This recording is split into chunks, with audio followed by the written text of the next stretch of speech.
guys, it's me back again, and last we left off, we read about the experience of Eve having her baby,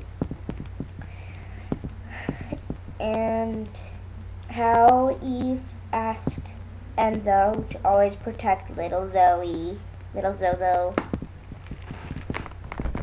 So, let's get reading. Denny was very careful around Eve's parents. Maxwell and Trish had been in the house since Zoe was born, taking care of her and their new baby granddaughter.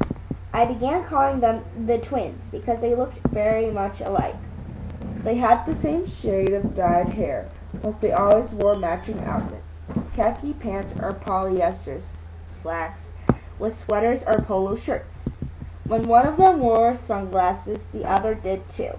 The same with Bermuda shorts and tall socks pulled up to their knees, and they both smelled of chemicals, plastic, and hair products. From the moment they arrived, the twins had been criticizing Eve for having her baby at home. They told her that she was endangering her baby's welfare, and that in these modern times it was irresponsible to give birth anywhere but all hospitals, the most expensive of all doctors. Eve tried to explain to them that statistics show exactly the opposite was true for a healthy mother. Also, that any signs of distress would have been recognized early by her experienced team of midwives, but the twins didn't understand. Fortunately for Eve, Denny's arrival home meant the twins could turn their attention away from her faults and focus on his. As they stood in the kitchen, Denny told Maxwell about the disappointing results of the race at Daytona. "That's a lot of bad luck," the male twin said to Denny as they stood in the kitchen. Maxwell was gloating. I could hear it in his voice. "Did you get any of your money back?" Trish asked. Denny was very unhappy, and I wasn't sure why until Mike came over later that night, and he and Denny opened their beers together. It turned out that Denny had been going the third stint driving at Daytona. The car had been running well, everything going great.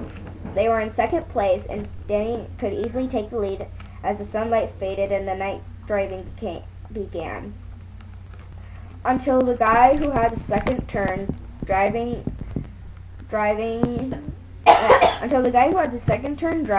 slammed the car into the wall on turn 6.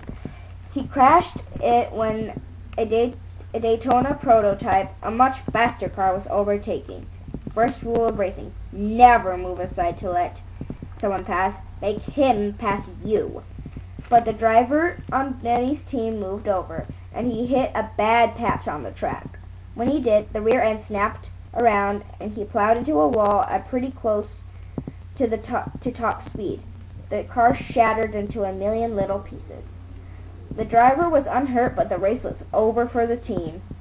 And Danny, who had spent a year working for this moment, found himself standing by the side of the racetrack watching the opportunity of his lifetime get dragged away by a tow truck. He hadn't had a chance to sit in it for a single racing lap. "And you don't get any of your money back," Mike said after Denny had finished telling his story. "I don't care about that, Denny. I'm here. The baby came early. You can't know what's going to happen before it happens." "Yes, I can," Denny said. "And if I'm any good, I can. Anyway," Mike said, lifting his beer bottle. "To Zoe." "To Zoe," Denny echoed. "To Zoe," I said to myself, whom I will always protect.